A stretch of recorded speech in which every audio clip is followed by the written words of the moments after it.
Hello everyone, and welcome to Team Liquid's strategy guide series for Amirdrassil, The Dream's Hope. My name is Aya, and today I'm going to present Talagon's breakdown of the mechanics and strategy for heroic Fyrakk, the Blazing.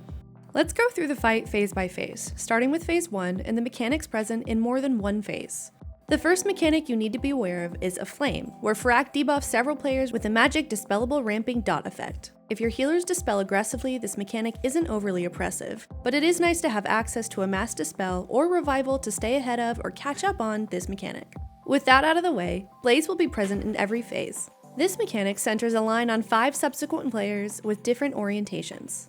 Generally, you'll not want to move with this mechanic, however, as its orientation is fixed upon your character, as long as you move along the line itself, your movement should have minimal impact. The exception to this general rule is the friendly NPCs in Phase 2, which you should avoid hitting with Blaze even at the cost of making it harder to dodge or hitting other players. When you begin Phase 1, Fyrakk places burns on the outside of the petal, creating area denial. Then Fyrakk casts Firestorm and debuffs 4 players with a targeting circle that calls down a meteor onto them upon expiration, leaving more burnt ground behind. We want to place this new area denial against the ones he creates at all times. Note that should your DPS be lacking or your placement of this area denial unideal, you'll be forced closer to the roots deep into the arena, and these roots cannot be touched with this burnt ground without incurring a wipe. The final mechanic of Phase 1 is called Dream Rend. You'll want to play this mechanic laterally, placing the rift on either side of the arena and moving by either gateway or a raid speed cooldown to the opposite side. When you push Fyrakk to 70%, he'll cast Incarnate and fly away briefly before crashing down again, but now in his draconic form. Upon landing, he will knock up all players, and you may choose to gateway this instead of Dream Rend. To begin his intermission, Fyrakk casts Corrupt, shielding himself and attempting to burn Amirdrassil. You will need to break this shield before the channel completes, while soaking the orbs that spawn around the arena and seek out Fyrakk. Should any orbs reach Fyrakk, they explode for massive raid damage, and this should be avoided at all costs. Once you break Fyrakk's Absorb shield, he'll fly away and you have a brief respite before entering Phase 2. In Phase 2, you'll fight Fyrakk in Visage form, but he will periodically fly away to do a Dragon Breath flyover of the arena, spawning caster adds that you must group, interrupt, and kill. Healers in this phase have the special privilege of babysitting all the Night Elf spirits that spawn opposite the tree and RP walk towards it. These adds must be healed consistently to main Amirdrassil's HP. It's imperative that these adds be prioritized, as they can easily die to Fyrakk and his minions' abilities. The most likely doom of these adds is blaze lines, and every player needs to take extreme care not to hit them with them. Fyrakk begins this phase with Flamefall, dealing raid damage to all players as he lands on the platform, again in Visage form. With each cast of Greater Firestorm, he'll summon a Burning Colossus, which pulses damage in a small radius, requiring it to be tanked away from any friendly NPCs. It also has an Enrage timer, after which it casts Exploding Core, which will likely wipe your raid.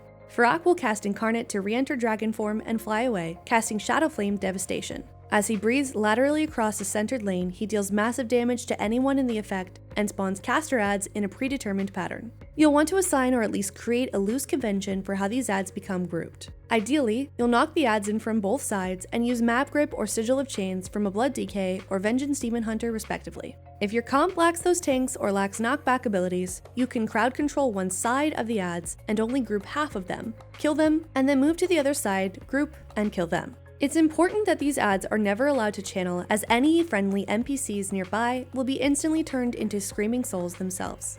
So we need to use AoE crowd control effects and interrupts proactively to prevent this. Phase 2 is on a timer and has no % HP push, as in Phase 1 he will cast Incarnate and fly away briefly before returning as a dragon and knocking all players up. To begin Phase 3, 4 Seeds of Amirdrassil will spawn in predetermined locations. These seeds need to be carried by 4 players, and if possible, you should assign your most reliable and trusted players to this duty. If you are hit with either a Firestorm Meteor, Blaze Line, Fire Tornado, or essentially any of Fyrakk's Shadow Flame abilities, your seed will die and deal raid damage for 6 seconds. It is imperative you do not lose seeds due to Fyrakk's Apocalypse Roar, which sets an enrage timer on the phase. Of course, if you have extra DPS, it can not matter.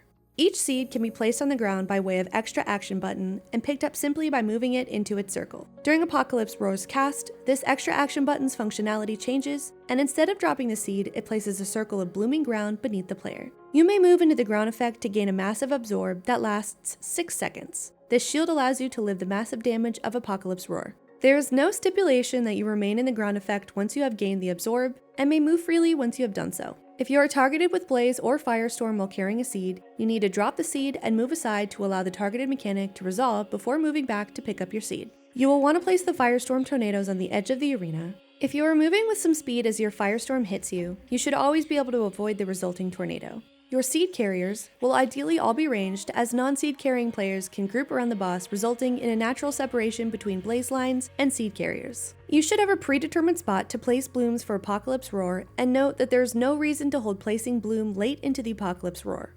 Pop it as soon as the cast allows, so that you enable players to acquire the absorb and move back into a favorable position. The final mechanic of this phase is a generic frontal breath, which should be easily avoidable, but especially so if you coordinate to bait it. And with that, we very much hope you found this guide useful. Please feel free to leave feedback or commentary below, and make sure to keep your eye on this channel as more guides are going to be coming out soon. Thanks so much for watching, and we'll see you in the next one.